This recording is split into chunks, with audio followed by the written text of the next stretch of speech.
എല്ലാരും ഒന്ന് പറഞ്ഞേ, you are awesome, you are awesome, you are great.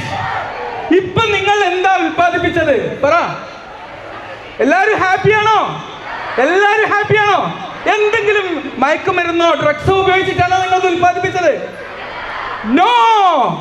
ഉറക്കെ പറ, എനിക്ക് ഡ്രഗ്സ് വേണ്ട, എനിക്ക് ഡ്രഗ്സ് വേണ്ട. നമ്മളെ ഹാപ്പിനെസ് എവിടെ നിന്നാണ് പ്രൊഡ്യൂസ് ചെയ്യുന്നത്? എവിടെ നിന്നാണ്? എല്ലാവരും തലയിൽ കൈവെക്കൂ. നമ്മളെന്ന വലിയ സാമ്രാജ്യത്തിന് ഈ സ്കള്ളിനുള്ളിലെ തലച്ചോറിൽ നിന്നാണ് ഉൽപ്പാദിപ്പിച്ചത് അല്ലേ? നിങ്ങളിപ്പോ സന്തോഷിച്ചപ്പം എന്തൊക്കെ ഹോർമോൺസ് ആണ് ഉൽപ്പാദിപ്പിച്ചത്? ഉറക്കപ്പറ. Dopamine, serotonin, oxytocin. നിങ്ങൾക്ക് ഷേക്ക് ഹാൻഡ് കൊടുത്തപ്പം ഓക്സിറ്റോസിൻ ഉൽപ്പാദിപ്പിച്ചു. വേണോ ലഹരി ഇത് ഉൽപ്പാദിപ്പിക്കാൻ? മനുഷ്യന്